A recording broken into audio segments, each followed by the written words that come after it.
kok kejam banget sih kampus kalian? Hah? Dibuang? Nggak dibuang.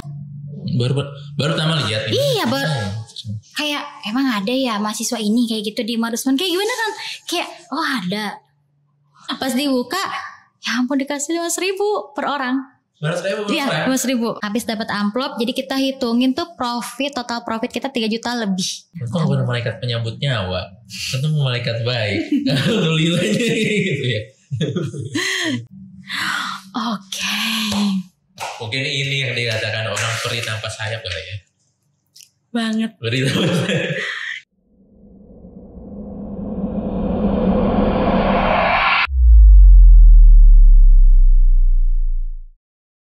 Oke, selamat datang di podcast Business Talk Kampus Bisnis Umarusman. Hari ini saya Muhammad Akso.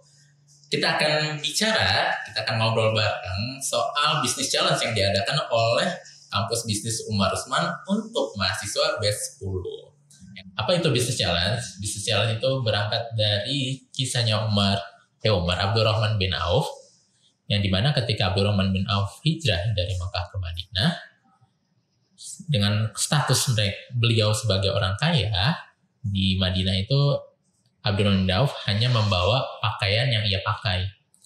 Ketika di sana, Abdurrahman bin Auf dipertemukan oleh saudagar kaya, tapi Abdurrahman bin Auf tidak mengambil kesempatan untuk dibantu oleh saudagar kaya tersebut.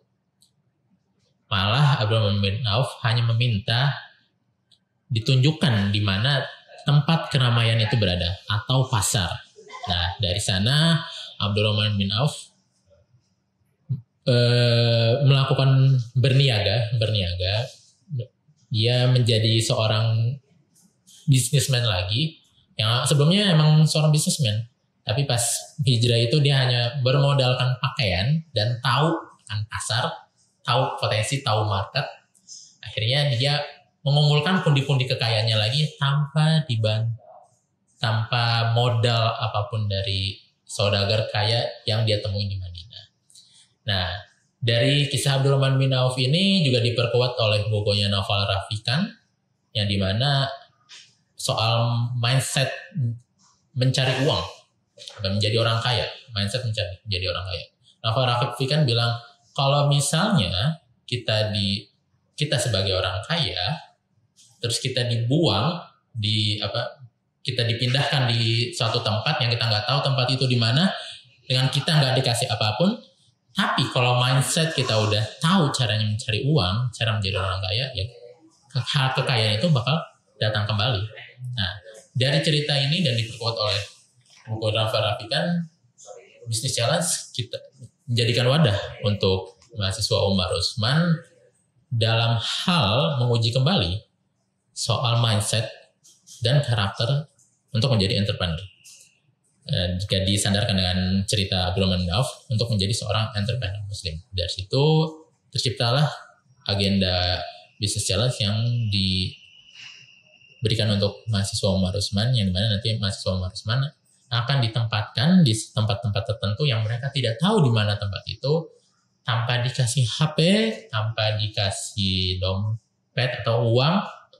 Mereka hanya dimodalkan pakaian, ilmu, dan pikiran yang sudah mereka dapat dari kampus bisnis Umarusman selama kurang lebih 4 bulan terakhir. Nah, di sana kita akan menguji, dan bagaimana hasilnya kita akan lihat hasilnya dari podcast kita hari ini. Yang dimana nanti kita bakal ngobrol bareng sama salah satu peserta atau apa ya? Mungkin terpaksa peserta kali ya, kita bisa bilangnya terpaksa peserta untuk menjadi salah satu peserta bisnis challenge, yaitu ada Teh Amel. Selamat datang Teh Amel. Halo, selamat datang. Gimana kabarnya? Alhamdulillah baik. Gimana perasaannya udah bisnis challenge? Udah lega banget. Udah sedikit lega sekarang setelah melewatinya, ya kan? Kenapa sedikit lega? Kayaknya beban sekali ya bisnis challenge itu. Apakah emang memberatkan atau gimana Teh Amel? Jujur awalnya pas pertama kali dikasih tahu, tiba-tiba kita kan semua dikumpulin di aula, terus tiba-tiba dikasih surprise gitu kan. Terusan yang ada di pikiran, apa ini gitu kan. Ternyata gini, terima kasih katanya, setelah 3 bulan ini kalian begadang-begadang mengerjakan tugas segala macam, sekarang waktunya kita healing, kayak gitu kan surprise-nya. Oh, narasinya yang disampaikan itu awalnya Healing ya kan. Siapa tuh yang nyampein tuh? Miss Ella, ya kan. Pokoknya kalau udah Miss Ella muncul itu deg-degan aja. Surprise apa lagi ini, kayak gitu pasti. Emang kayak kampus ini paling sering ngasih surprise ya mahasiswanya ya. Banyak banget plot twistnya, banyak banget yang kejutan-kejutan yang tiba-tiba begini, tiba-tiba begitu, kayak dibuat di bisnis challenge ini ya. Jadi kita kayak naik roller coaster yang kayak aduh kayak gitu. Terus jujur pas dikasih tahu gimana tuh? Jujur pas pertama dikasih tahu kayak oke, gak bisa ngomong, deg-degan, pada dingin, gemeteran kayak gitu. Jadi di pikiran ini aduh gimana nih bisa nggak hidup di tempat orang yang nggak dikenal. Aduh aku sama siapa ya nanti, kayak gitu. Terusan tidurnya di mana itu? Aku kan cewek. Takutnya tidurnya di mana? Gimana kalau ada apa? Pikiran-pikiran negatif tuh pasti ada ya kan. Tapi ya setelah melaluinya ya nggak se-horor itu, nggak se-ekstrim itu. Malah banyak dari peserta kita ya, peserta Umar Usman, dari tim-timnya itu yang kayak betah di tempat challenge-nya itu, kepada nggak mau pulang. Nantilah diceritain aja selanjutnya. Ya, bisa sampai kayak gitu ya. Ternyata awalnya terlihat beban, gak taunya jadi sesuatu yang menyenangkan untuk para peserta bisnis challenge ini. Malah kita ngerasanya beneran healing. Yang nggak ada tugas kampus, yang kayak seneng sih. Oke. Berarti dari apa yang udah dikasih tahu kan emang langsung kepikiran tuh soal apa namanya, mau tidur di mana, apa segala macamnya, banyak overthinkingnya ya. Itu overthinking tuh sampai berapa lama itu? Apakah nyampe dari awal sampai akhir atau cuman ya udah jalanin aja atau gimana? Sebenarnya perasaan kayak gitu tuh dari awal, dari kampus pas naik kereta sampai naik kereta. Pas di kereta kita pasti deg-degan dong, di mana diturunin, karena emang gak dikasih tahu sama sekali. Kita nggak tahu mau turunin di mana. Terus teman kita tuh nanti yang satu tim sama kita dituruninnya tuh sama siapa tuh nggak tahu. Itu sih yang bikin deg-degan. Yang awalnya aku pikir awalnya aku sama si ini nih, sama yang akrab ya kan. Ternyata enggak, kita dipasangin sama teman yang sebelumnya tuh enggak akrab sama kita gitu. Emang berapa kelompok? Berapa orang dalam satu kelompok emang? 3 orang.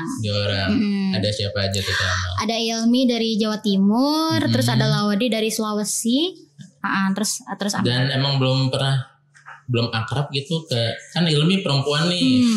Masa belum akrab sih? Kalau sama Ilmi kita tuh satu tim juga sih ya di UMA 92. Cuman gak terlalu akrab, gak pernah ngobrol. Cuman kalau say hello kayak ketemu pernah sering, tapi gak akrab ini sih, kayak gak pernah ngobrol lama kayak gitu-gitu. Belum pernah curhat satu sama lain ya. Apalagi Laode. Malah kalau sama Laode tuh kayak baru pertama lihat banget. Baru pertama lihat nih. Iya, kayak emang ada ya mahasiswa ini kayak gitu di Marusman, kayak gimana kan, kayak ada.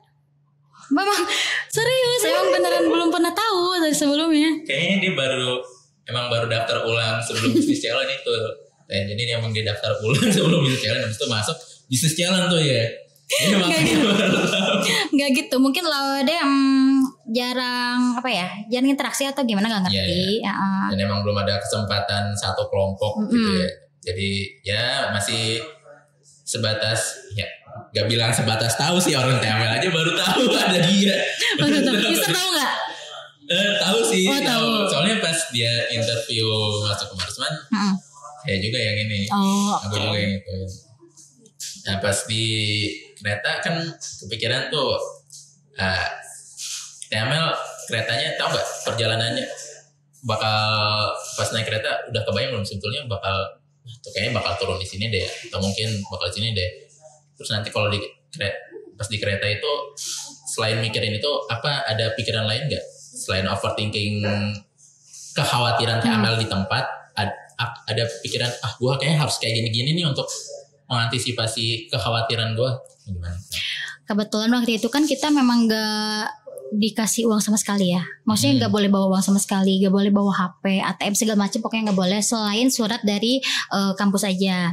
Jadi pas pertama kali di kereta itu kekhawatiran tuh banyak banget. Tapi dikasih challenge tuh sama Mr. Akso ya kan, sama Mr. Akso.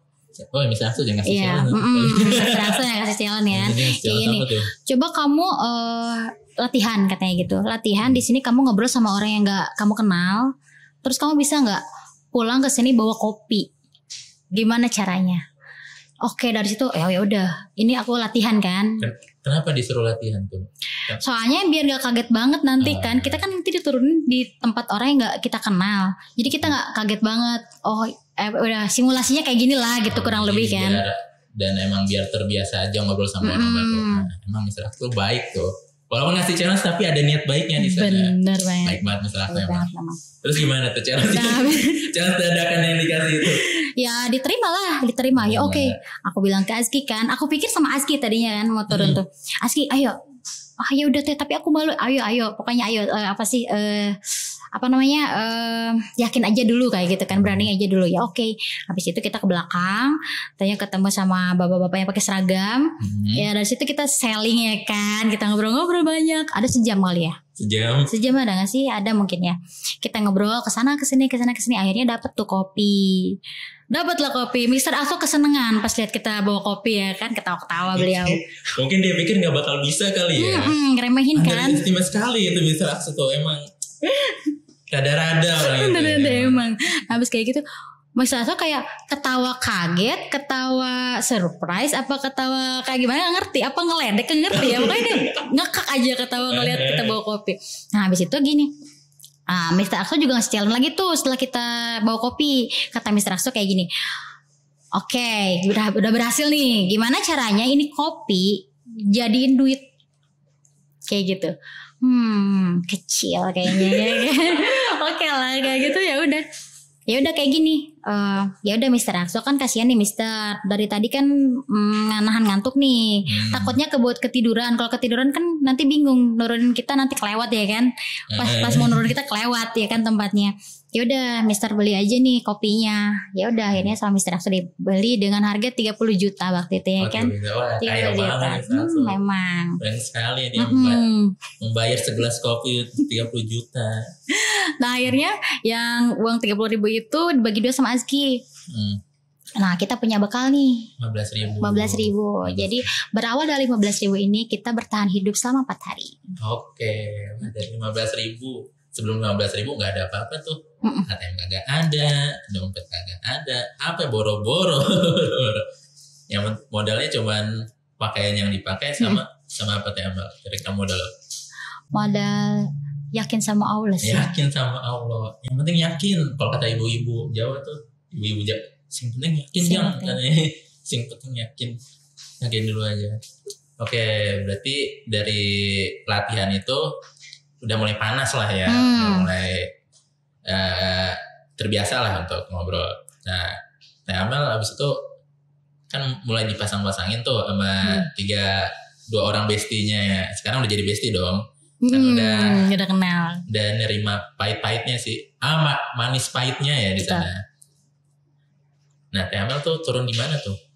Waktu itu kebetulan turunnya di Wates Kulon Progo. Iya, perbatasan Jogja kalau nggak salah ya. Wates. Iya. Waktu itu tiba-tiba dipanggil Amel, Ilmi, Laude. Amel pikir nanti tadinya mau dipasangin sama kamu Nirkan atau siapa gitu. Laude, oke Laude. Siapa nih Laude ya? Oke, kita turun di Wates. Kebetulan waktu itu udah setengah 3 sore. Yang pertama kali kita cari musola. Jadi kita sholat dulu, habis itu sholat sama Laude juga berjamaah. Diimamin nggak? Iya diimamin. Di situ ya kita diimamin sama Laude. Terus setelah sholat kita nanya-nanya tuh sama bapak yang petugasnya apa ya di kereta api itu apa namanya? Yang di depan itu loh. Petugas stasiun. Oh iya itulah pokoknya ya. Ya, terus nanya-nanya kalau kita kan ditugaskan itu kita baca-baca dulu itu misinya, visi misinya di surat. Jadi kita ditugaskan harus mencari Wingko. Oh, ada misinya berarti. Ada visi misinya di situ. Ada misinya, apa tuh misinya tuh? Misinya itu kita harus sosialisasi ke sekolah sama ke Wingko Merah. Wingko Merah. Iya, jadi kita harus meningkatkan penjualan Wingko Merah kayak gitu misinya. Setelah kita baca, kita kan nggak tahu nih di mana alamatnya. Jadi kita minta petunjuk ke bapak stasiun kan. Terus kita dikasih peta. Jadi kita ditulisin kayak gitu, terus ditulisin ini lo kesini sekitar berapa kilo kayak gitu.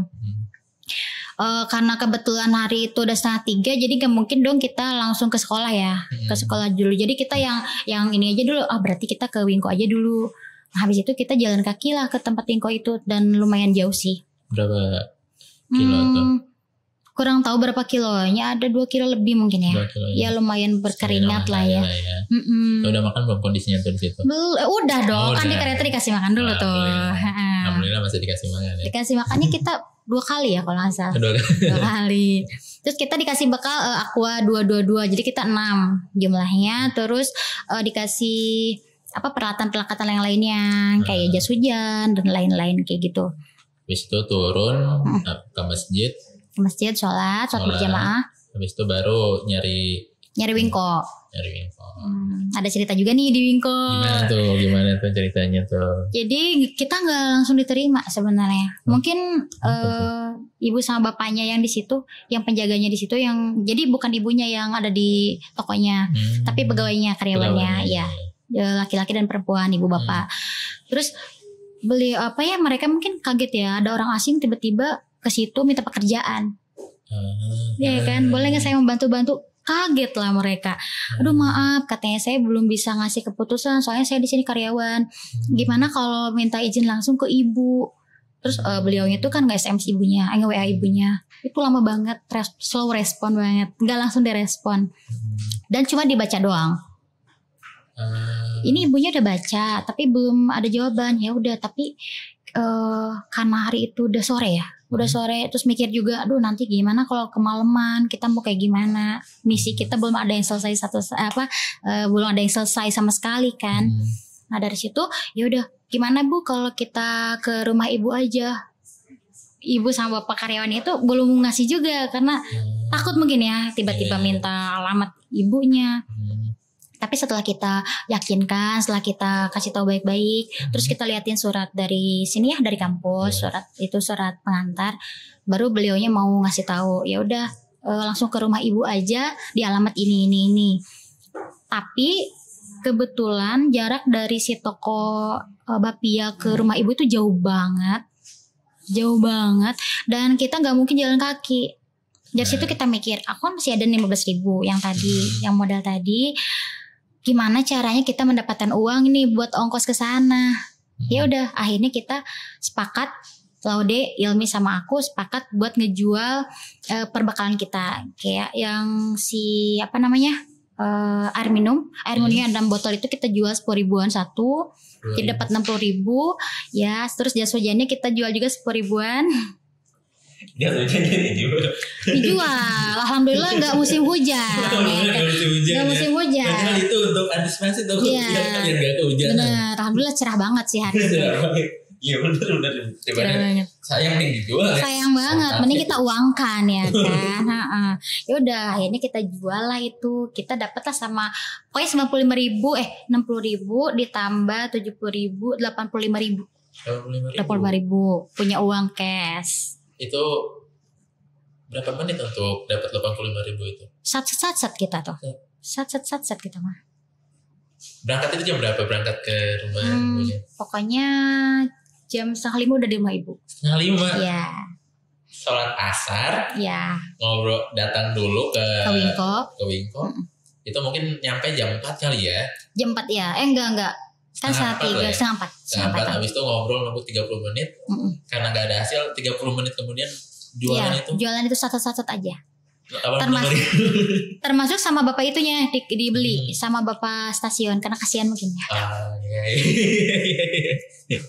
Dibeli 2 waktu itu akuanya. Meskipun beliau mungkin gak terlalu penting juga, gak terlalu perlu, tapi karena kasihan mungkin jadi beli. Jadi dapet tuh 86.000 untuk ke 85.000. Ibu Ke rumah ibu Bapia Merah yang punyanya iya. Setelah itu kita cari ojek. Cari ojek. Enggak ding. Awalnya tuh si bapak-bapak yang ngojek itu tuh ngelihat kita mondar-mandir terus yang nanya-nanya alamat itu. Terus kata bapaknya, "Mau kemana, Dek?" katanya gitu. "Saya mau ke rumah ibu yang punya Bapia ini." "Oh iya saya tahu," katanya. "Sebentar, saya nyari lagi. Ini mau bertiga," katanya. "Tapi kita cuma punya uang segini, Pak. Apa sih cukup nggak buat kesana?" "Ya udah nggak apa-apa. Saya carikan 3 ojek," katanya gitu. Jadi 3 ojek nganterin kita dengan uang 85.000. Padahal aslinya itu kalau nggak salah 40 ribuan per orang kalau ke sana. Kalau naik ojek. Jauh. Berapa menit jalan naik motor? Berapa menit ya? 15 menit, 10 menit ada? Lumayan. Iya sih, ada kali ya. Soalnya naik ojek. 20 menit ya nggak sih? Dari mana ke mana tuh kalau dari sini kemana ya? Ke UIN ada? UIN Ciputat. Ya, jauh banget, nggak nyampe lah. Pertengahan UIN lah ya ada. Mungkin kurang lebih. Oke, berarti nanti berarti nyampe sana. Terus itu gimana tuh? Oke, pas itu ojeknya nungguin tuh karena kita kan nggak tahu si ibu itu nerima apa enggak ya. Jadi nanti kita bisa balik lagi gitu loh. Ya udah akhirnya bapak ojeknya tuh yang bertiga tuh nungguin. Kita pun pertama kali datang ke rumah ibu tuh nggak ibunya langsung yang datang, tapi masih karyawannya yang di resto itu. Jadi di resto itu ada karyawannya juga. Terus di Wingko juga di karyawannya juga. Oh di rumah ibunya ada resto juga? Ada resto juga. Terus yang nanggepin Teh Amel dan tim itu karyawannya lagi? Karyawannya lagi. Dan apa ya kayaknya, "Ini siapa ya, mau apa? Kita mau ketemu ibu yang punya Wingko Merah." Kayak gitu-gitu. Terus kita tuh nunggu di luar tuh ada 30 menit mungkin. Ibunya gak keluar-keluar. Dan kita pun gak dipersilakan masuk. Kita pun tidak berani masuk juga. Ya udah aja di depan restonya ya. Iya. Kita berdiri aja bertiga tuh. Udah mau maghrib itu. Udah mau maghrib. Dan ibunya tuh keluar pas mau maghrib banget. Mau maghrib banget akhirnya baru keluar. Ya. Akhirnya ibunya keluar, terus mempersilahkan kita masuk. Terus ditanya kita tuh siapa, ada tujuan apa, segala macam. Mungkin ibunya wajar sih kalau mikir negatif dulu ke kita ya, suzon mungkin tadinya. Karena kita orang asing tiba-tiba terus bawa kresek-kresek itu ya, bawa tas itu kayak mau minta apa sumbangan, nggak ngerti pokoknya. Mirip lah ya sama orang-orang yang mondar-mandir bawa madu. Bener. Pokoknya nggak tahu apa yang dipikirkan ibunya juga belum terlalu welcome sih. Nggak langsung welcome? Nggak langsung. Nah pas setelah saya jelasin kayak gini, terus dilihatin juga surat pengantarnya dari kampus saya kayak gini. Ya udah akhirnya ibu itu mau ngobrol, udah open tuh, udah mulai merespon. Ya mulai mulai simpati lah. Ya, terus kita ngobrol-ngobrol, ibunya pun langsung menceritakan tentang kisah Umar Usman karena kita kan nama kampusnya Umar Usman. Terus beliaunya langsung kayak gini, "Kalian tahu nggak yang bikin iri dari Umar Usman itu siapa?" katanya gitu. "Apa ya Bu?" kayak gitu. Terus ya kita nanggepin aja cerita ibu yang panjang itu sampai kita ngobrol sampai jam 8 malam. Jadi ibunya menceritakan kisah dari tentang Umar dan Usman. Ternyata ibunya itu memiliki nilai-nilai kampus, teman-teman. Betul. Padahal dia belum pernah kuliah di Umar Usman. Dan saya juga sebelumnya nggak tahu tentang cerita itu, taunya dari ibu. Dari ibunya. Biasa banget. Kayak perlu diundang ntar ibu itu ke sini. Benar. Karena dia tahu nilai-nilai kampus kita tanpa harus kuliah di sini. Keren ya. Keren banget ibu. Terus menceritakan tentang khalifah yang sedekahnya itu bikin iri, kayak gitu-gitu. Pokoknya kita dengerin aja. Tapi di sela-sela kayak gitu kan jam 6 tuh maghrib kan. Kalian udah sholat belum katanya? Sholat dulu Gih, di belakang resto ada musola. Yaudah kita sholat. Terus pas isya kita sholat. Tapi masih lanjut tuh ngobrol. Si bapaknya ojek masih nungguin. Terus nyampe udah sebelum maghrib itu. Nyampe isya ada 2 jaman lebih ya. Tapi kita semua disediain makanan. Jadi kita dibikinin makanan dari resto termasuk bapak ojeknya. Jadi dihitung semua nih ada berapa orang dikasih makan, terus dikasih makanan wingko sama bapia merahnya, terus dikasih minum teh anget. Oh ya baik banget ibunya. Setelah tahu kita mahasiswa, beliau baik banget. Layanin lah ya. Dilayanin. Baik banget ibunya. Terus si itunya sampai apa namanya? Kan makan bareng berarti sama tukang ojeknya juga. Kelanjutannya gimana tuh? Apa si tukang ojeknya nemenin kalian di sana terus menerus? Gimana ojek itu? Oke, ini ada ceritanya lagi nih. Terus ibunya itu langsung nanya. Jadi bukan kita yang memulai ya, ibunya yang nanya. Neng katanya, kalian mau pada tidur di mana? Gitu. Kita belum tahu Bu, mungkin kita mau nyari musola atau kita mau nyari pom bensin kayak gitu. Oh jangan, kalian itu ada ceweknya, kalau cowok nggak apa-apa katanya gitu. Kalian ada cewek. Ke pom bensin lah udah, jangan tidur di sana lah udah. Ibunya itu udah kode keras, kamu ke pom bensin aja, jangan di sini. Maksudnya gitu ibunya. Ya kalian katanya wanita perempuan katanya khawatir gitu kan. Ya udah gimana kalau kalian tidur di sini aja. Aku langsung nangis pas ibu nawarin kayak gitu. Ya Allah kata tadi mikir kita tidur di mana. Terus gak punya uang sama sekali kan habis buat ojek. Ya, betul. Bingung. Tapi alhamdulillah dapat tumpangan dari ibu ya kan. Terus nanti katanya gini. Nanti kalian tidur di sini, jangan sungkan, katanya nggak apa-apa. Terus besok mau kemana? Besok kita mau sekolah Bu. Oh ya udah, katanya ibu nanti besok pesenin Grab ya buat kalian ke sekolah, katanya gitu. Nah terus malamnya, si tukang ojeknya, terus kata ibunya, ini berapa anak-anak bayarnya? Dibayarnya sama ibu. Jadi uang 85.000. Ya uang nungguin itu kan, yang lama. Berapa tuh dibayar sama ibu? Atau dikasih lebih banyak? Gak tahu, kalau dari saya kan 85.000 tuh dikasihin, udah kasih bapaknya. Terus mungkin dikasih juga sama ibunya, tapi gak tahu berapa. Itu kalian tuh kayak ketemu apa ya? Mungkin kayak ketemu malaikat kali di situ ya. Iya makanya. Itu bukan malaikat penyambut nyawa, ketemu malaikat baik. Alhamdulillah gitu ya. Kita sampai mikir kayak gini, kata Ilmi, amalan orang tua apa yang udah dilakuin sampai apa ya, kita tuh di tempat orang diperlakukan kayak gini kayak gitu. Mungkin ini amalan dari orang tua kita atau amalan dari kita yang kita pernah tahu gitu ya apa. Terusan ibu itu ya pas udah nawarin tidur ya, tukang ojeknya udah pada pulang. Terus kata ibunya kayak gini, siapa yang mau ikut ibu keluar katanya gitu. Ya udah Bu, saya aja, kata Amel teh kan menawarkan diri. Ya udah, akhirnya Amel ikut sama ibu. Kita kemana coba? Kita ke toko. Waktu itu masih buka tokonya jam 9 malam mungkin baru tutup. Jadi kita ke toko, dibeliin handuk masing-masing satu. Bina handuk masing-masing satu, ya. Terusan kalian kasihan ya pasti nggak punya baju ganti. Jadi rok kita tuh kan sama Ilmi kan sama ya. Ya udah beli, buat Ilmi juga beli katanya. Terus buat Laude cari celana panjang. Jadi dibeliin celana, dibeliin rok, sampai yang keperluan wanita juga dibelikan sama ibunya. Waktu itu ibunya apa sih namanya? Aku yang kayak speechless. Ya Allah ibu baik banget. Udah mau kasih kita tumpangan tidur, udah mah kasih kita makan, dibelanjain pula. Masya Allah banget. Dari situ mikir, bener kata Mr. Hen. Kalau apa ya, pas kita dibuang cuman kita sama Allah, ternyata pertolongan Allah itu deket banget.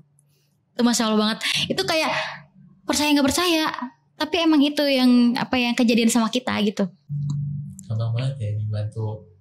Pokoknya jalan bantuan dari Allah tuh kayak lancar aja gitu ya.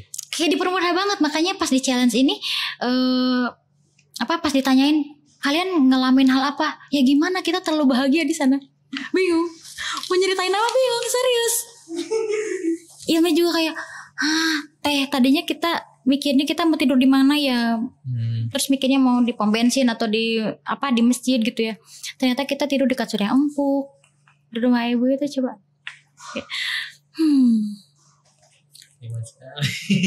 Speechless pokoknya. Gak bisa ngomong lagi. Selain bersyukur, pokoknya bersyukur banget. Ibu tuh ada apa namanya? Ada suaminya atau ada anaknya? Ada. Jadi ibu itu guru SD. Guru SD. Ya, suaminya tuh pensiunan guru juga. Ya. suaminya ada di situ. Kalau anaknya sudah menikah, sudah misah rumahnya. Jadi anaknya udah pada gede-gede ya? Iya, anaknya 2 udah pada nikah. Yang nikah 1, yang 1 pesantren kalau nggak salah. Oh, pesantren. Jadi kedatangan kalian pun mungkin langsung dianggap sebagai anak kali ya? Iya, karena kita pun nggak tahu ya hal apa yang bikin beliau itu jadi menerima kita. Tapi yang pasti kan sebelum berangkat challenge ini kan dibekalin juga sama Mr. Hands, dikasih wejangan, pepatah. Kalau kita tuh harus adab di atas ilmu kayak gitu. Jadi kita tetap kemanapun kita pergi harus diutamakan kan kayak gitu.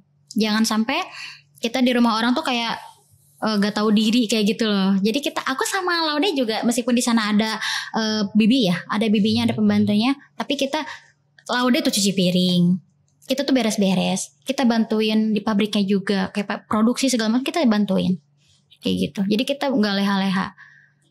Ini menarik loh. Aku tadi menggarisbawahi apa yang Ilmi bilang ya. Soal apa sih amalan yang dilakuin, mungkin dari kita, mungkin dari orang tua kita. Betul. Di tengah kondisi kesulitan yang kita hadapi, kadang aku pernah lihat foto memes gitu. Jadi musibah nih di hadapan kita, tapi ada yang ngalangin musibah itu doa orang tua. Cuman memesnya tuh kayak maksud kartun memesnya tuh kayak gini ya. Jadi emang kadang kalau misalnya pengurangan musibah itu mungkin dari pahala yang kita lakukan, atau mungkin amalan dari orang tua kita yang kita lakukan. Dan itu emang gak langsung kelihatan, tapi bisa dirasakan gitu. Bener banget. Dan itu terjadi ya, gak tahu sih, cuman ternyata emang ya nggak bisa bilang bisa jalan ke musibah, cuma kan tantangan ya. Tantangan itu dikurangin lewat doa-doa atau amalan-amalan yang pernah dilakukan oleh kita dan orang tua kita. Enak banget sih. Menarik banget. Terus gimana tuh? Katanya bantu-bantu tokonya atau gimana itu bisa, apa yang dibantu di sana, apa yang berkontribusi gimana-gimananya. Oke.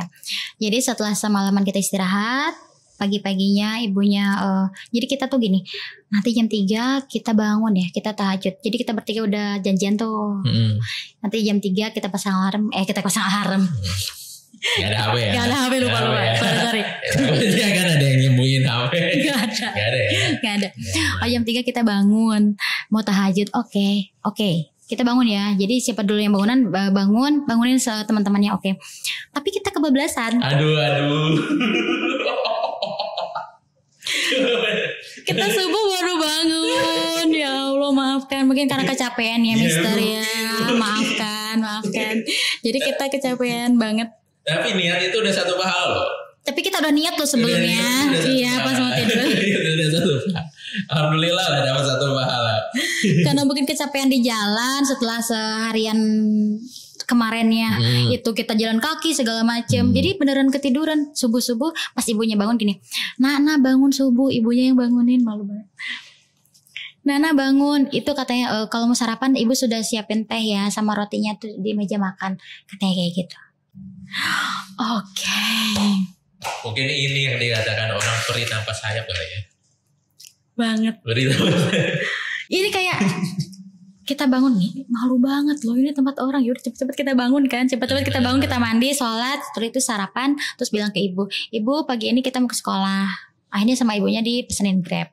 Jadi kita ke sekolah nggak jalan kaki, kita pakai mobil ya, kita pakai Grab karena ibunya juga harus ke sekolah, harus ngajar. Masih ngajar juga ibunya? Iya, masih ngajar. Ibunya ngajar, punya usaha juga? Iya, betul. Ini baru nih. Keren. Emang perlu kita hadirkan ibu itu di sini. Iya, betul. Ibu itu juga cerita tentang usahanya yang dari nol sampai sekarang tuh kayak gimana perjalanannya. Keren banget sih. Kita juga banyak banget ilmu yang kita dapetin dari cerita-cerita ibu. Yang habis dari challenge itu ya, aku pun yang awalnya di bisnis aku sekarang ya, awalnya aku cuma reseller sekarang. Setelah bisnis challenge kemarin, akhirnya memberanikan diri buat punya produk sendiri kayak gitu dari ibu. Dari ilmunya dari ibu. Berani aja dulu, pede aja dulu katanya gitu. Jangan takut rugi, jangan takut ini, jangan takut itu. Pokoknya langsung aja kata ibu. Berani aja dulu, pede aja kayak gitu. Kan nanti kita bahas lagi nih soal bisnisnya. Cuman aku mau tahu, kan ada beberapa misi nih yang disampaikan, yang diberikan ke kelompok Teh Amel. Iya. Nah, gimana tuh cara menyelesaikan misi-misi tersebut? Oke, berarti misi kita, sebelum kita ke sekolah, sebelumnya kita minta izin ke ibu. Ibu boleh nggak nanti kita ke toko Wingko-nya ibu, ke toko bapianya merah ibu, kita ke sana, tapi bilang sama karyawannya gitu ya.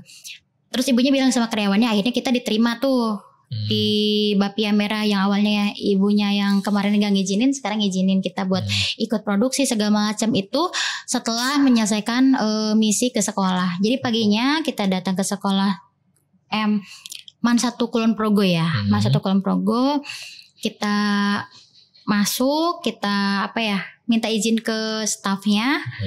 Setelah itu mungkin nggak tahu kepala sekolah tuh siapa yang menemuin kita. Ternyata ibu itu temannya ibu yang punya Wingko.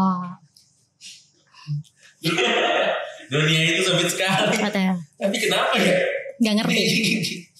Kayak gampang banget jadinya. Gampang banget makanya. Terus kata ibunya gini, terus kita kan ngasih tahu ya kita tuh dari Tangerang. Tapi awalnya tuh beliaunya nyangkanya kita dari kuliah di Jogja kayak gitu. Ini mahasiswa Jogja, bukan, kita dari Tangerang. Kok jauh? Kalian tinggal di mana? Kita tidur di rumahnya Ibu Tri yang punya Wingko Merah. Itu sahabat saya katanya. Akhirnya mereka kontekan tuh, teleponan. Ini kalau ada anak mahasiswa gini-gini. Iya itu katanya anak-anak saya, nitip ya. Akhirnya kita diizinkan. Tapi kalau di situ kalau nggak mau ngasih bukan penyuluhan ya namanya. Sharing, lebih sharing aja sih. Ya mau minta waktu buat acara segala macam tuh harus ada waiting listnya gitu loh. Jadi harus isi buku tamu. Nggak bisa hari itu. Tapi karena sudah dititipin sama ibu yang itu, ibunya Wingko, jadi kita dikasih kelas yang kosong. Maksudnya satu kelas yang masih ada siswanya yang minta waktu siswanya buat dengerin penyuluhan kita gitu. Bukan penyuluhan ya, apa namanya? Ya serupa lah ya. Sosialisasi. Iya sih? Lebih ke sharing aja sih. Iya. Sharing mindset. Nah habis itu kita dikasih kelas, bukan kelas ya, lebih ke perpustakaan. Di perpustakaan kita ngomong yang, tapi dari kampus kan kita dikasih materi yang bisa diakses. Tapi karena di situ tidak support ya. Karena perpustakaannya nggak ada layar, nggak ada segala macam. Jadi kita nggak tahu materi apa yang mesti dikasih tahu. Cuman di situ ada clue sebagai Muslim planner gitu ya kan, pengusaha Muslim kan. Ya udah, berbekal materi yang pernah saya dengar dulu dari Mister siapa gitu ya. Kalau di Indonesia ini kan kayak pengusaha Muslim itu masih 1, berapa persen gitu ya. Ya udah itu aja yang aku sampaikan ke anak-anak gitu. Siswa-siswa di sana. Iya, ke siswa-siswa di sana. Terus biar kita ada respon gitu ya, biar anaknya nggak tegang. Kita ice breaking dulu, yang pernah diajarin di sini dipraktekkan di sana gitu lah, Mister. Ilmu-ilmunya kepake nih ya. Ilmunya kepake, alhamdulillah. Betul. Terus kita habis sosialisasi, habis sharing itu kita pulang. Habis pulang Laude diajak ngobrol dulu sama ibu gurunya di sana, nanya-nanya tentang kampus Umar Usman. Jadi kita banyak kasih tahu berbagai tanggapan sih yang yang mereka berbagai respon yang mereka lihatkan gitu ya. Ada yang kaget, dibuang, nggak dibuang, challenge biar kita lebih bisa ke survive gitu ya. Biar kayak Abdurrahman bin Auf lah ya. Ya, biar kita survive meskipun kita punya uang kayak gitu ya. Meskipun soalnya kan kalau di dunia bisnis ini nggak selalu mulus dan lancar. Jadi kita sudah dipersiapkan biar tangguh kayak gitu loh. Jadi ngasih taunya kayak gitu, kita jelaskan pelan-pelan. Responnya berarti banyak yang positif atau di lain positif kah? Oke. Kalau yang di sekolah itu banyaknya positif, meskipun dari awalnya heran tapi kita kasih tahu pelan-pelan jadi mengerti, jadi malah wah keren juga nih, nanti anak saya lah mau dimasukin ke sana kayak gitu. Harus itu Bu. Harus ya. Jangan lupa. Tahun ini langsung pendaftaran Bu, boleh lah. Tapi tergantung usia anak Ibu berapa Bu. Benar, siapa tuh masih SMP ya kan. SMP kan susah juga ya. Nungguin. Benar. Terus kalau tanggapan, oh ya waktu kita jualan, kita ke tempat Iko dulu yuk, ke tempat Iko dulu yang toko itu. Akhirnya kita diterima, kita lihat produksinya seperti apa, proses produksinya seperti apa. Kita tanya-tanya, itu dari apa sih bahannya, kayak gitu-gitu. Kentang bukan, ini dari ini kata ibunya. Jadi kita ngobrol sama karyawannya banyak sambil kita produksi, Laude juga bantuin produksi. Terus kita minta izin nih, ibu boleh nggak kita bantuin jualin, kayak gitu. Akhirnya dikasih izin, kita bawa beberapa. Kalau dia kan bawa keranjang segitu, jadi kita taruh di situ semua. Ibu itu percaya kita bawa aja tuh barangnya, jadi kita jualin di luar. Jualin. Berarti di hari kedua itu misi pertama selesai. Dari sekolah, lanjut ke misi kedua itu. Misi kedua apa sih? Misi kedua itu meningkatkan penjualan Wingko merah. Oh, berarti kalian bantuin tuh jualan Wingko merah. Secara offline-nya kita tawar-tawarin. Jadi ke bank, ke polisi, kantor polisi mah polisinya yang nanggepin kayak, kok kejam banget sih kampus kalian. Bukan kejam Bapak. Gimana kalau kamu ini diculik? Aku bilang gak mungkin diculik Pak, soalnya kita udah tahajud sama duha. Diledekin kayak gitu aja polisinya. Iya. Emang masih ada ya pelonco ya namanya. Emang masih ada peloncoan di zaman sekarang. Bukan pelonco Pak, tapi kita tuh biar gak manja aja. Jadi kita selain pengusaha, kita pun mentalnya udah udah dilatih biar gak manja, biar survive dalam keadaan apapun Pak. Oh gitu. Oh iya. Di mana nih kuliahnya? Kita ngarang Pak di kampus Umar Usman. Terus akhirnya Bapak itu beli 10. Ya. Buat ongkos kita pulang katanya. Itu dijualnya dengan harga yang sama atau dikasih margin buat kalian? Itu kan beda-beda ya isinya. Ada yang isi 15, ada yang isi 20. Harganya beda-beda di sana. Jadi kita lebihin 20.000. Memang terkesan mahal sih, tapi kita jelasin. Emang buat ongkos pulang kan? Kalau ke polisi iya, kita jujur. Padahal polisinya ini kenal juga sama yang punya Wingko merahnya. Tapi bapak yang punya Wingko merah itu suka kayak suka ngobrol gitu, suka bertemu sama polisinya itu. Oh emang dia tugasnya juga? Iya tugas di situ memang. Nah, itu Pak polisinya beli 10 per produk atau total 10? Totalnya 10. Iya, Wingko sama bapia merah.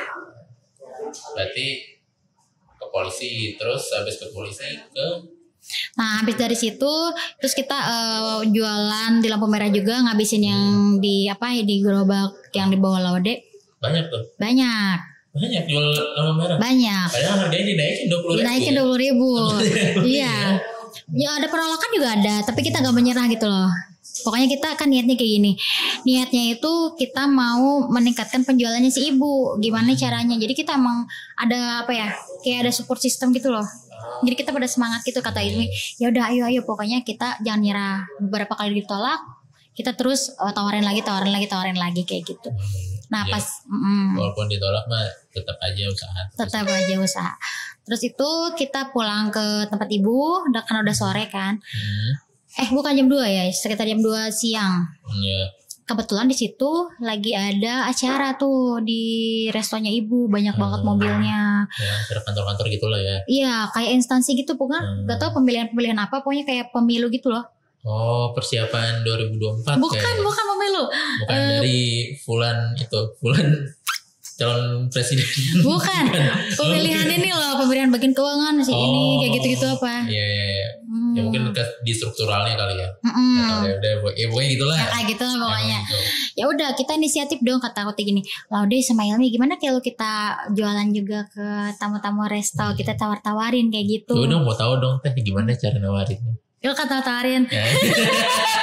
Atau sellingnya. Udah, jadi kita ke depan bawa produk kan. Assalamualaikum ibu bapak kayak gitu. Ada yang mau wingkonya sama bapianya nih enak loh. Kita fresh gitu ya, langsung dari open. Karena memang kalau di si bus itu kalau di tempatnya, jadi kalau ada yang pesan 5, 10 baru dia ngambil set gitu. Ya emang benar-benar fresh from the oven. Terus orang-orang langsung wah. Karena mungkin orang jauh mungkin nggak tahu. Wah, enggak, saya nggak beli gitu. Enggak gitu. Enggak. Nah kebetulan tuh biasanya kalau kumpulan kayak gitu tuh gengsi. Kalau beli satu terus yang lain gak beli tuh kayak Betul. bener gak? Iya gengsi. Maksudnya gak beli kayak gitu. Jadi ya aku satu, ya aku mau. Jadi kita jumlahin ada 30 tuh. Ya yang pesen. Allah. Karena ya kayak gitu setahu Amel ya kalau misalkan ya dari kumpulan arisan atau segala macam tuh gengsi biasanya yang diinin. Jadi Teh Amel paham lah ya isi otak mereka tuh kalau lagi ngumpul-ngumpul ada orang yang beli. Sungkan beli satu gitu. Sungkan, gengsi dong ya kan. Terus kalau teman-teman beli terus kita enggak, gengsi. Biasanya kayak gitu sih. Penting tuh itu salah satu materi marketing juga kayak Benar. memahami psikis sama behavior dari calon customer. Kan udah belajar di UU, masa nggak dipraktekin? Iya, Nah, kayak gitu loh, Mister. Langsung closing 30. Langsung closing 30. Ada fotonya Laude lagi ini. Lagi di foto tuh waktu itu. Oh iya, tadi ada. ditunjukin di fotonya. Iya, ada nanti. Ini total 70 tuh. Iya, total 70. Terus kita juga inisiatif ini nih ke Ibu. Kita kan lihat ya, Ibu tuh kan emang udah ada, Google-nya udah ada. Pas kita nyari tuh ada. Pas kita periksa gini, Ibu ini siapa yang beli, yang buatin? Google dari tokonya. Iya, dari tokonya. Ini saya dulu katanya ngegaji orang. Apa sih namanya? Pakai jasa orang, bayarnya 5 juta buat 3 bulan buat optimasi marketingnya. Apa sih? Winko sama Bapia Merah kayak gitu. Pas kita lihat, coba Ibu lihat sini. Pas kita lihat, memang Google-nya aja tuh yang ada kan ibunya. Terus kita bantuin juga ibunya. Pas dilihat tuh Instagramnya belum ada postingan sama sekali. Oh, jadi ibu itu Jadi cuma dibikinin Instagram doang, tapi tidak ada postingannya. jadi awalnya nyewa jasa untuk peningkatan penjualan di online-nya. Buat marketingnya mungkin ya, marketing online-nya. Naruh titik Google Maps, terus bikin Instagram, terus toko-toko online lainnya. Tapi cuman baru dibikinin tokonya doang. Terus Facebooknya juga baru ada beberapa postingan. Terus kata Laude kayak gini, ini orang dibayar segitu kerjanya apa aja katanya gitu. Terus kita kan kayak ngerasa kasihan banget ibu kan. Ya udah, akhirnya karena kita kemarin tuh baru angkat-angkatnya nih, kita baru belajar SEO. Ya udah kita praktekin. Ya lagi angkat-angkatnya. Pas challenge pas banget lagi materi SEO. Iya. Pas materi SEO, jadi masih anget nih di kepala. Ya udah, akhirnya kita praktekin lah. Jadi kita bikinin kemarin itu kayak Pinterest, kayak Medium, pokoknya sosmednya juga dibenerin kayak gitu. Terus buat optimasi SEO-nya, jadi setiap kata kuncinya kita tambahin lagi tuh kayak. Jadi bukan oleh-oleh Jogja doang, kayak misalkan di Wates nih oleh-olehnya tetap ibu itu gitu yang apa sih, biar tetap di peringkat pertama kayak gitu. Ya. Yang diituin peringkat pertamanya itu kontaknya doang atau ada website sendiri ibunya atau websitenya belum bikin. Belum ada ibunya itu, baru kontaknya. Ya dari situ ibunya juga ngeliatin wah anak-anak. Ya dari situ ibunya tuh kayak makasih banget anak-anak apa ibu dikasih tahu. Ibu kan gak ngerti, jadi ibunya itu gak terlalu paham apa ya namanya, gak terlalu paham digital kayak gitu loh. Ya, emang masalah ibu-ibu sih. Iya. Anak ibu-ibu juga kalau mau pakai HP 2 tangan. Kayak gitu kan ibu-ibu masalahnya. Enggak sih kan, sebetulnya agak masalah wanita juga sih kayaknya. Tapi bukan gitu loh Mister. Kasiannya tuh kan ibu itu kan punya usaha ya, punya bisnis yang karyawannya aja udah puluhan gitu. Tapi ibu itu gak ngerti soal digital marketing tuh gak ngerti. Terus mungkin gaptek teknologi juga. Soalnya kalau kita kasih tahu ini ibu, ini neng kayak gimana, ini neng kayak gimana, banyak nanyanya gitu. Jadi kita kasih tahu pelan-pelan. Terus kita kasih tahu, Bu, nanti Instagramnya kata Laude sama aku sama Ilmi nanti mau dibikin Instagram buat ibu. Udah dibikin berarti? Lagi proses. Lagi proses mau bikinin Instagram juga. Berarti habis jualan, optimasi penjualan online-nya. Itu total penjualan itu dapat berapa tuh? Pokoknya karena kita ngambilnya profitnya doang ya. Jadi totalnya sama yang dikasih ibu itu belum diceritain ya, ibu itu ngasih uang. Belum. Kita kan udah tahu ya pas besoknya malamnya. Pas kita malamnya ibu itu bilang kayak gini. kalian besok aja pulangnya. Kita kan udah bilang nih kalau nanti malam pulang. Oh, karena udah dapat profit. Dari jual Wingko Iya. itu. Berapa tuh profit awalnya? Profit awalnya itu 1.800.000 kalau nggak salah. 1.800.000. Iya, 1.800-an. Terus udah siap lah mau pulang, wah cukup nih buat pulang. Cukup banget karena pas kita cek kan minjem handphone ibu ya. Iya. Pas kita cek tiketnya itu sekitar 330.000 per orang. Ya, jadi kita nggak yang bisnis sih, yang ekonomi waktu itu. Iya, ekonomi premium. Dapatnya itu kan 330.000. Termurah, yang paling murah itu ya udah kita pesenin sama ibu pesenin tiket. Terus tiba-tiba ibu ngasih amplop ke kita tuh. Ngasih amplop. Imlek kali itu buat Belum masih jauh, belum. Imlek kan bulan ini. Tanggal berapa Imlek itu ya?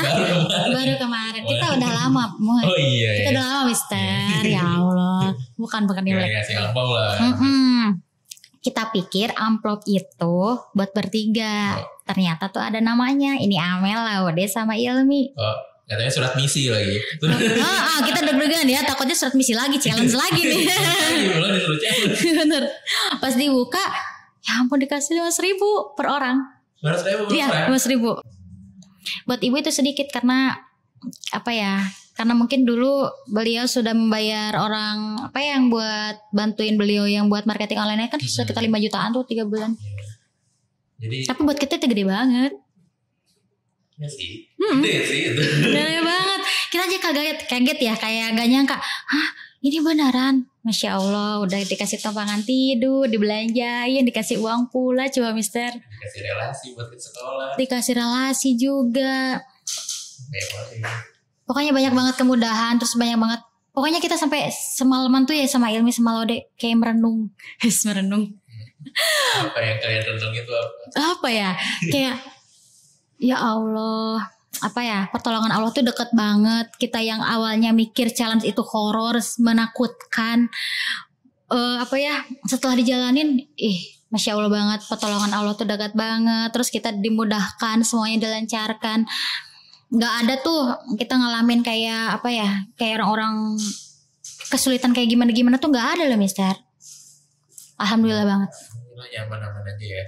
Terus sama mereka juga yang awalnya gak kenal ya sama teman-teman, sama Laude, sama Ilmi, akhirnya lihat sisi lain dari mereka gitu. Kayak Laude kan gak kenal awalnya, tapi dia bertanggung jawab banget Mister, ngejaga kita banget. Gentleman banget ya. Mereka bercandaan loh Mister kalau di sana, bercanda sering ledek kayak gitu loh. Kan banyak pohon-pohon ya. Terus kata si Laude kayak gini, Ilmi biasanya kan kamu tidurnya di atas pohon kayak gitu loh, bercandaannya Laude ya kan. Wah, Laude bisa bercanda juga. Terus itu bilang apa? Wah, ya berarti sama apa deh? Bergelantungan. Harusnya kayak gitu ya. Gitu. Ya terus waktunya kita pulang lah Mister ya. Waktunya kita pulang. Habis dapat amplop, jadi kita hitungin tuh total profit kita 3 juta lebih. Dibawa ke sini. Dalam waktu dari Selasa ya. Dari Selasa. Cuman aktivitasnya itu ya sehari full aja. Sehari aja ya. 3 juta. 3 juta. Coba kalian di challenge 30 hari. Kayaknya kita jadi miliarder kalau pulang Mister. Kalau 30 hari challenge-nya. Challenge 30 hari. Makanya kata Laude kan, ini terlalu gampang challenge-nya apa gimana gitu. Mau di challenge lagi dia. Dia bilang kayak gitu. Kayaknya nanti harus keluar pulau deh di challenge-nya. Iya sih, kalau Laude kayaknya emang harus di luar pulau. Beliau kan dari luar pulau juga, dari Sulawesi itu. Bener sih, tadi taruh di Medan aja. Di Papua sih kalian. Itu masih bagian timur tuh Sulawesi. Dia Sulawesinya agak timur. Jadi masih nyaman lah. Masih Sulawesi lah ya. Di Aceh, di Medan lah. Medan biar tahu. Bener-bener. Biar tahu. Tapi alhamdulillah ya kita tuh bersyukur banget dan terima kasih banget buat UU, terima kasih banget buat Mr. Aksa juga sudah menurunkan kita di Wates Kulon Progo yang di situ diterima dengan baik, dapat partnernya baik kayak gitu. Terima kasih banget Mister. Sama-sama terima kasih Umar Rusman. Terima kasih Umar Rusman. Dari perjalanan Teh Amel sama menyelesaikan bisnis challenge ini, kira-kira apa aja sih nilai atau pelajaran yang didapat? Tadi kan kalau aku nangkap selama perjalanan kayaknya wah pertolongan Allah itu dekat banget ya. Itu salah satunya. Dari selain itu kira-kira apa lagi nih nilai-nilai yang Amel dapat? Sama mungkin itu dulu. Oke. Kalau dari bisnis ya, ibu itu kan pernah bercerita tentang beliau mulai dari nol sampai sekarang punya karyawan puluhan dan punya pabrik. Kata beliau gini, jangan banyak mikir, mulai aja dulu. Jadi kalau kita berbisnis itu mulai aja dulu, pede aja dulu kayak gitu. Dari situ pas pulang dari CT Challenge ya itu sekarang jadi mikir ya udah aku berarti pokoknya harus mengeluarkan produk sendiri kayak gitu. Terus gini, ingat kata Miss Lee. Apa tuh? Katanya kayak gini, kalau hukum energi itu tidak pernah punah, tidak pernah hilang. Hukum energi itu tidak pernah hilang ya, malah berubah bentuk kayak gitu. Jadi kalau kita nanam kebaikan, entah itu sekarang dibalasnya, entah itu kapan, itu bakal balik lagi ke kita. Begitupun sebaliknya, kalau kitanya mungkin berbuat jahat atau apa, mungkin bakal balik hal jahat juga ke kita kayak gitu. Makanya pernah mikir ya, bukannya Amel ngerasa baik atau enggak, bukan kayak gitu. Cuman Amel mikir kayak gini, apakah ini kebaikan orang tua, doa orang yang sayang sama kita kayak gitu. Makanya banyak kebaikan yang Amel dapetin gitu. Padahal Amel itu dibuang ke tempat yang sebelumnya Amel belum pernah ke sana. Belum pernah ke Wates. Sama orang-orangnya pun belum pernah kenal sebelumnya kayak gitu. Sekarang malah nambah keluarga baru. Ya Butri Wengko Merah. Nah itu tapi materi menarik juga dari Muslim tentang hukum energi ya. Itu pernah dibahas sama aku lupa kalau saya di Madilog tuh dibahas tentang kekekalan energi. Jadi apa yang kita proses itu, jadi hukum itu apa yang ada di dunia itu segitu-gitu aja. Cuman biasanya yang udah kita konsumsi dan dikeluarkan lagi bentuknya berupa hal yang beda. Iya, betul. Kayak kita makan, bentuknya itu nanti energi, kekuatan tenaga dan bisa diolah jadi apa lagi. Terus kan kalau di agama lain mungkin ini disebut dengan karma kali ya. Kayak gitu. Jadi apa yang kita perbuat itu yang bakal balik ke kita kayak gitu. Berarti dua hal itu ya, dari bisnis harus berani mulai aja dulu, jangan banyak mikir kayak gini, aku takut rugi nih, aku takut gimana kalau ini gak laku nih kayak gitu-gitu. Jadi jangan kayak gitu, action aja dulu. Si ibu aja dulu tuh belum ada marketnya, tapi beliau berani memulai, berani bikin, padahal nggak tahu nih harus jual kemana Wingko ini. Tapi sekarang kan Masya Allah ya. Oke, berarti ada tiga yang pelajaran penting lah dari Amel soal apa namanya, percaya ke Allah, habis itu berani dalam berbisnis. Iya. Walaupun ya mungkin kalau misalnya kita tarik ke konteks banyak hal, berani itu nggak cuma dalam bisnis, tapi dari banyak hal itu dalam mengambil keputusan besar. Bisnis itu kan keputusan besar ya. Jadi harus berani dalam hal itu. Habis itu sama yang terakhir, tetap berperilaku atau melakukan hal-hal baik. Karena apa yang kita peribahasanya itu apa yang kita tanam, apa yang kita tanam, apa yang kita ambil ya. Iya, maka kita tuai.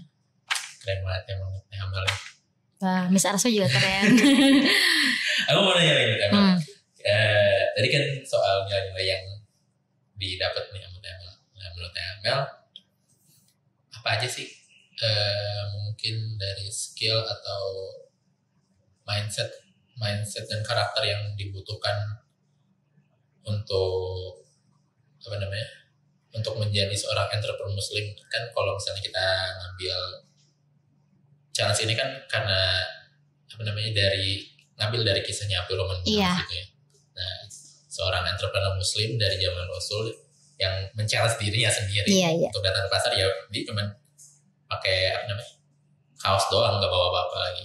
Nah, kira-kira dari apa yang Amel rasakan dengan metodenya Abdul Rahman ini, secara mindset, skill, dan karakter tuh yang dibutuhkan untuk seorang entrepreneur itu apa? Oke, luruskan niat Ya. awalnya.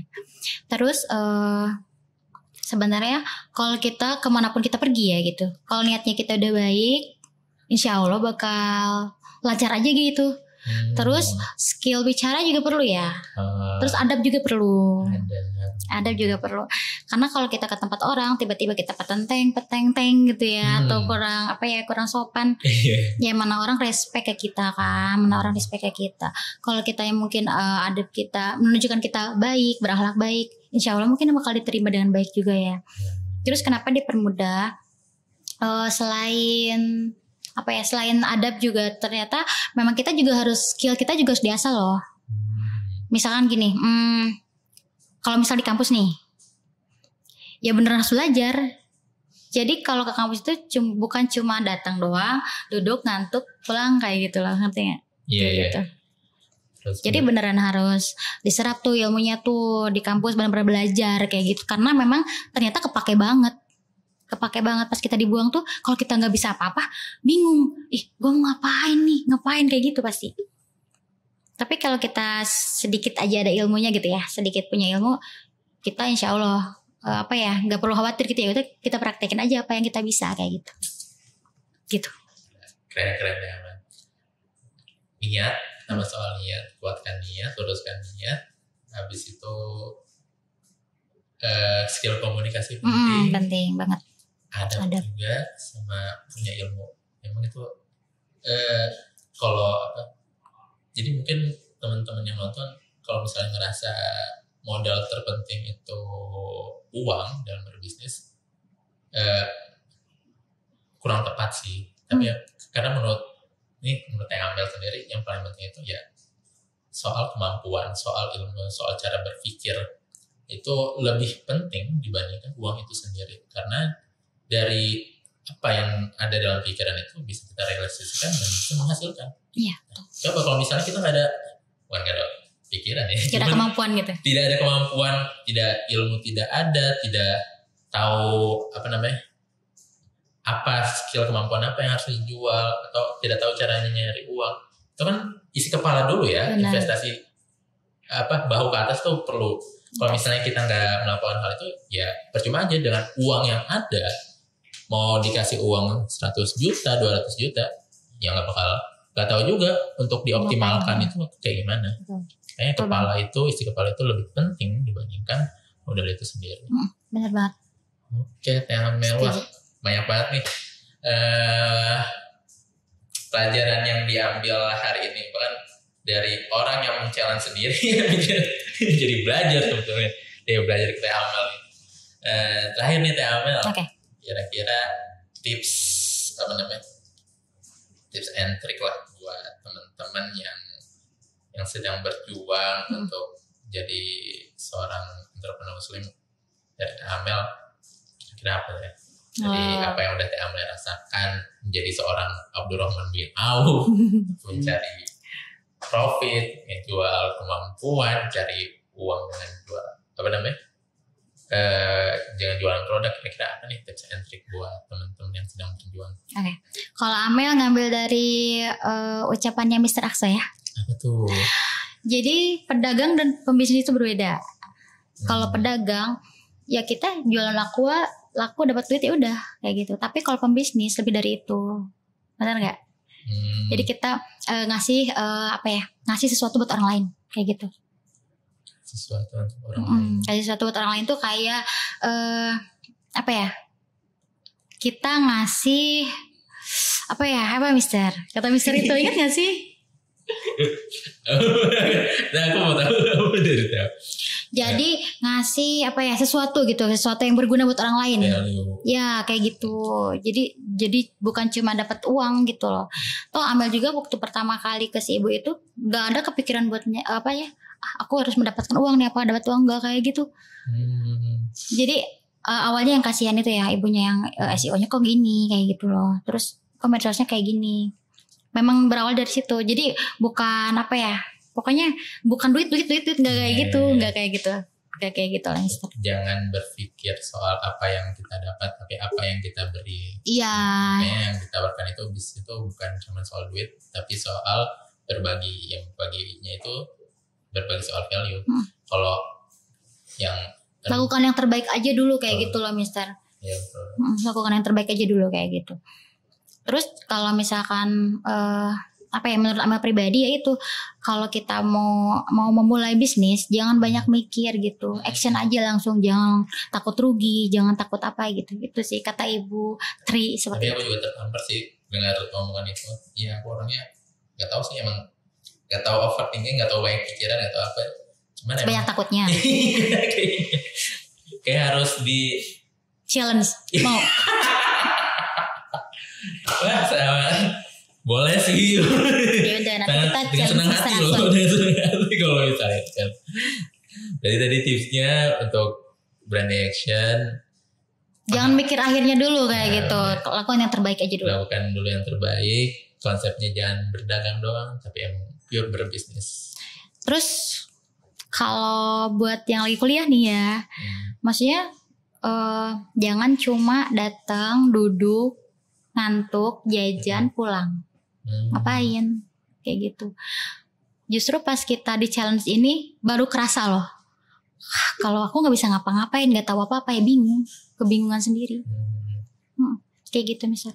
Jadi harus cari hal lain, apa ya, harus berpikir tuh ya cuman ya nggak cuman formalitas aja kalau kuliah itu, menjalankan kewajiban itu mirip katanya Buya Hamka. Kalau Buya Hamka bilangnya kalau apa, kerja hanya bekerja, monyet juga kerja. Iya betul. Kalau makan hanya makan, babi juga makan. Tapi dalam bekerja itu sebetulnya apa sih yang kita cari? Gak cuma soal kerja itu kan. Kira-kira apa yang kita bisa berikan dalam pekerjaan itu? Apa yang kita kasih dampak dalam ruang lingkup ke tempat kerja kita? Itu juga makan. Emang makan doang, bukan cuma soal isi perut, tapi memberikan tenaga untuk kita bisa melakukan aktivitas lebih nanti. Nah, keren banget sih. Betul banget. Betul. Amel. Soalnya banyak yang apa ya, banyak yang bilang kalau Amel tuh ambis, orangnya ambis. Padahal menurut Amel bukan ambis. Aku tuh ngapain capek-capek kesini dari Bandung menuntut ilmu kalau cuma buat duduk, ngantuk, jajan, pulang. Serius, makanya kenapa kok Amel apa ya, gak pernah absen, masuk terus kayak gitu-gitu loh Mister. Kalau menurut Amel ngapain terus mahal-mahal kuliah, mahal-mahal capek apa sih, mahal-mahal berkuliah kalau cuma buat main doang, ngapain kayak gitu. Kalau Amel kayak gitu mikirnya. Tapi orang kadang ada yang mikir, ih Amel tuh ambis banget. Padahal kalau tahu gitu ya, kalau tahu mikirnya, maksudnya mindsetnya gak kayak gitu, gak seperti itu ya Mister, kayak gitu. Paham gak sih maksud aku? Ya, kayak gitu. Sebetulnya yang Teh Amel bilang bukan ambis, tapi itu gimana ya? Aku juga bingung nih bahasanya. Tapi harusnya emang kita tuh melakukan segala sesuatu ya dengan optimal, bukan karena ambis itu. Tapi apa yang udah dikorbankan untuk melakukan hal itu kan banyak hal ya. Iya banyak hal. Kalau misalnya kita cuma ngerjain secara formalitas, sayang banget. Padahal pengorbanannya itu udah lebih banyak dari cuma hal formalitas. Betul. Nah, makanya akhirnya harus apa yang udah kita lakukan ya udah kita optimalkan. Setuju banget Maksudnya. Betul. Kayak gitu maksudnya.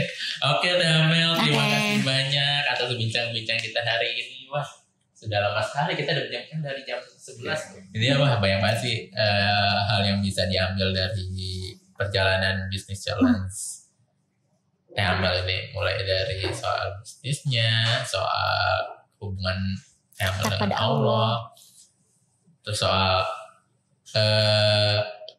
ke teman juga. Banyak deh pokoknya, banyak banget. Ntar kalau misalnya pengen lebih tahu ya berarti harus ditonton aja nih dengan lengkap ya. Ada.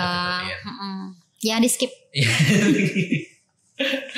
Oke teman-teman, mungkin itu saja bincang-bincang hari ini. Terima kasih kepada Teh Amel atas waktunya dan kesempatannya. Mungkin nanti next time kita bisa sharing-sharing lagi. Dan jangan lupa Ibu Tri, terima kasih Ibu Tri. Terima kasih Ibu Tri. Teh Amel di tempatnya. Mungkin itu saja, sampai berjumpa lagi teman-teman di podcast Business Talk Umar Rusman selanjutnya. Assalamualaikum warahmatullahi wabarakatuh. Dadah, terima kasih. Terima kasih semuanya.